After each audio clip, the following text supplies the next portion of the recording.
This weekend saw the second round of the Formula E Season 5 Championship, and we returned to Marrakesh, a track that last year Felix Rosenqvist was able to take the win for Mahindra. But after a shaky start to the Formula E season, what was this race going to bring? Our first race of 2019, and looking back at last time, it was really looking like the two BMW cars and the two Techeetah cars were really going to be the ones that you're going to put your money on. They were looking so good, and yet early doors through practice of this weekend, it was actually looking like we might have a few teams a little bit left of field that might be on the pace. Now, into Superpole, we were pretty confident that maybe we'd see, both of the BMW and both the Techeetah cars, but with a crazy mistake from Andre Lotter on his flying lap, we didn't see him up there. And actually, we did see the BMW of Alexander Sims and Da Costa. We did see Jean-Eric Vergne, but we also saw Sam Bird take pole position, which was completely out of nowhere. Virgin had such a shaky start to the season in Saudi Arabia, and Audi, the team who supply Virgin with the powertrains, they're really off the money. So Bird was able to take pole with Jean-Eric Vergne in P2. Da Costa did get P3, but after a 3-place grid penalty, he dropped down to 6th, and it was Sebastian Buemi in the Nissan who ended up getting that 3rd place spot. 5th ended up going to Alexander Sims, a much better weekend from him overall, and obviously we'll talk about things that went on in this race a little bit later on, but much better, even with the incident that happened later on, so much better than his first weekend, and actually showing a little bit of promise, which was great to see. And also Mitch Evans, one of my favourites in Formula E, also working his way into the top 6 and the Superpole shootout. So, with Bird on pole position, a lot of questions were going into the race. Is he going to be able to keep the position? And with the likes, as you can see on screen there, Jean-Eric Vergne right behind him, would he be able to hold on? I mean, maybe into the first corner, no one knew what was going to happen, but even if Bird was able to hold position, you've got to say the pace of that Techeetah car is so good, and it's only been one race at this point, so we can't really tell too much, but it's been so good. You can't expect the Virgin to keep him behind for that long. We also had an attack mode situation in this race, which is actually used for its intended purpose, and it was actually going offline round turn 7, I believe it was, running all the way round the outside, but lap 1. And Formula E was back to its best. A shaky start from Vergne. Bird is getting away, and it's actually Buemi who's really trying to put Vergne under pressure, but then Vergne's like, no, I'm going to take this position. Dive bombs Bird, gets it all wrong, spins around, sends half the grid off onto the runoff area. Then you've got the likes of the 2 Nissan cars, Roland and Buemi. You've got the 2 Jaguars of Mitch Evans and Piquet Jr., Pascal Wehrlein, who's in his first ever race, he ended up getting smashed all over the shop. And Vergne, like I say, he was facing backwards. Bird had very little damage, but there was damage there nevertheless. And he'd already had damage earlier on in the weekend after a crazy incident in Parc Ferme in the pits where his rear diffuser was damaged before Superpole. But Vergne, we've got to say, I mean, I've pretty much cleared it up there. It was a crazy move from Jean-Eric Vergne, and I will say, for new fans of Formula E, I love the fact that they're a little bit more lenient with the penalties. I think in Formula 1, 100% we would have seen a penalty given to Vergne, but in Formula E, like I said, they are more lenient. He was in the wrong, but he paid the price instantly, and he was right at the back at lap 1. This guy, though, Pascal Wehrlein, his first ever weekend in Formula E, managed to get 7th on the grid, so that was the first place outside of Superpole, and then a car he'd never driven in the Mahindra. Yes, it won last year at Marrakesh. Yes, it got a podium last time out in Saudi Arabia, but the Mahindra team doesn't really look like it's going to be the top team in Formula E this year, which we're not really surprised at, but they've always been almost a Force India-esque team, that they're always punching a bit above their weight, and we were expecting with Wehrlein to be in the car to make, for them to make that step up, and he really did.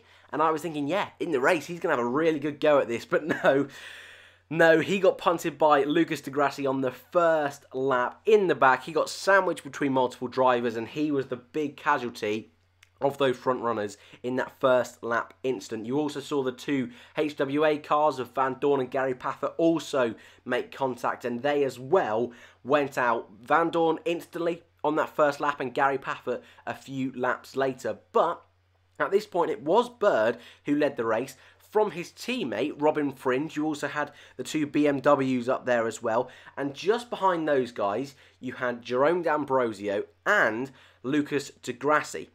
And the race is sort of unfolding slowly. You know, we're having a few back and forths, a few little scrappies here and there. Fringe took the lead for a little bit. Da Costa managed to work his way through. Bird, Reed.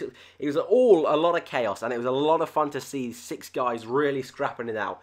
But after a while, when Bird was leading, Da Costa was in second. Da Costa was able to get past the Virgin car and take the lead. Alexander Sims, who was then behind Bird, did an overtake almost instantaneously, and then the two BMW cars were leading and starting to eke out a little bit of a gap. After those two was Bird, but Bird was really struggling, so he managed to let his teammate Robin Fringe go through, and then he was in the difficult situation of defending from Lucas Di Grassi, who you can just about see on screen there in the Audi, who had damage from that first lap, and the guy you can see on screen now, Jerome D'Ambrosio. And we were sort of in the race following those guys. We didn't hear much from any of the Venturi, the Dragon cars, and at this point is where you got the two Tachitas working their way through, the Nissans and the Jaguars, and we didn't actually get to see much of that, mainly because the fight at the front was so chaotic. D'Ambrosio was really being, I suppose, a little bit generous and a little bit careful on his attack modes. The attack mode was working really well in this race, was brilliant, and what it was put in for. But then we get to arguably the biggest talking point of the race. The two BMW cars seem to slow up a little bit. They seem to be almost losing a bit of pace, despite the fact they'd been out so far in front. Camera pans over to him. Sims goes around the outside for a move on Da Costa. They make a tiny bit of contact. Both of them lock up. Da Costa in the wall, out of the race, from the race lead, and Sims is consequently chucked back down to 4th. Now, this contact, this crash, I have had to look at multiple times. This is not your bog standard crash. This is a classic Formula E crash. Classic Formula E race this was, if I'm being totally honest with you. These two out.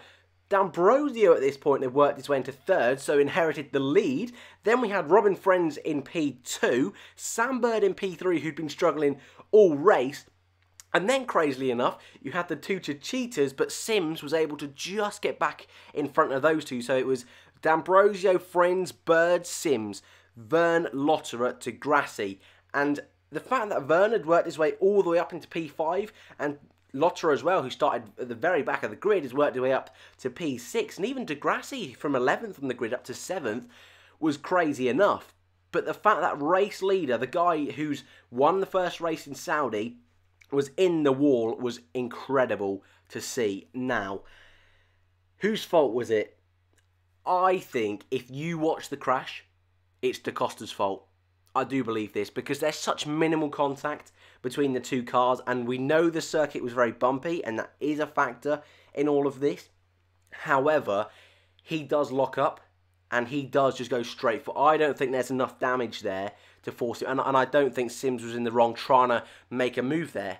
And I know Dario Franchitti, who at the time during the commentary really had a go at Sims, he did after the race take it back after watching the replays, which I think is fair enough, because I do think if you're going to put the blame on anyone, it is Da Costa, who himself and the team have also said it was his fault. But I also know there's a lot of hate going Alexander Sims' way. I think probably because he's the... Well, Da Costa's the more popular driver of the two, but also I'd love to know your thoughts in the comments below. I have asked for your thoughts over this weekend, and I've had loads of you responding about this incident. And I'll go through some of those comments just at the end of the video, but it really was a crazy part of the race. And after this, we got a safety car instantaneously. And I suppose one of the failures again this weekend was the marshals weren't at their best. You know, it wasn't the peak Formula 1 standards of marshals once again, unfortunately. And it did take a long time for those guys to shift that car out of the barriers. And unfortunately, we only had one lap after the safety car came in, but it was a sprint to the finish. And as well, the order at the time was D'Ambrosio, Frins, Bird, and then Alexander Sims. But Sims, I mean, you can see on screen there the frantic nature, everyone just trying to go, go, go. But Sims had attack mode, which is something that a lot of drivers we saw last time in Saudi Arabia used during the safety car to gain that advantage, because when the safety car came in, all the cars are obviously bunched up, and those drivers with the attack mode had that boost. But as you can see on screen, this man, Jerome D'Ambrosio, I mean, my God, I don't know how he was able to do this. He ended up taking the victory. I mean, I'm not going to lie, starting P10 and up to P1, that's happened plenty of times in Formula E before, but it's only his third ever win in Formula E, his first on the road, because the other two times he was being second, and then the first place man on both occasions as well was De Grassi, has been disqualified. So he was buzzing, and his reactions after the race, doing the donuts everywhere, was brilliant to see, and he really was able to put himself in the right place at just about the right time. And as well, as you can see on screen there, he is my driver of the day. He was very impressive today, Jerome D'Ambrosio, ex-Lotus F1. I'll always keep banging on about that, but really, really impressed me. And going into this year, I thought it was a little bit of a surprise that they chose D'Ambrosio over Rosenqvist, but he has really proved in these first two races that he doesn't have the best machinery, but he can get a job done. And I know it's going to be harsh to say, and I know a lot of people, as the Drivers and Teams Championship come up on your screen now, a lot of people will say that, oh, Verline, that's why D'Ambrosio's better, because D'Ambrosio puts himself in the right position, blah, blah, blah, blah, blah. I get that. I do get that. But at the same time, I think over the season, I still believe that Verline will have the edge. He had nowhere to go on that first lap. And I really do think if D'Ambrosio could have got the win today, I really do think Verline could have, because Verline did comfortably outperform him in the qualifying. So, as you saw there on screen, it is D'Ambrosio who leads the Drivers' Championship now with those two podiums so far in the season. He's on 40 points with Da Costa with 28, joint with Jean-Eric Vergne. Techeetah lead the Teams Championship, which I think is quite surprising, but they had a really good recovery drive, both of them did. Mahindra are in second with those 40 points from D'Ambrosio, and BMW still in the hunt in that third place, but after the carnage that went on today, this is a huge missed opportunity for them. So before we go, I'm just going to go through some of your reactions over the weekend, and then we will look forward to the next race in Chile. Now, like I say, loads of you were sending loads of stuff in, so I don't have time to go through all of them. But one that I particularly quite like was from Owen Bradley. He's saying, as a newcomer, after Saudi Arabia, I really thought I was going to hate it. But wow, just wow, I absolutely love this sport now. A shame about Pascal Wehrlein though. And as well, David Cornelis, sorry if I've got that slightly wrong, he put great job from D'Ambrosio, managing his attack modes, clever. Well-deserved win from him and Mahindra. And I think those two really sum up a lot of your thoughts.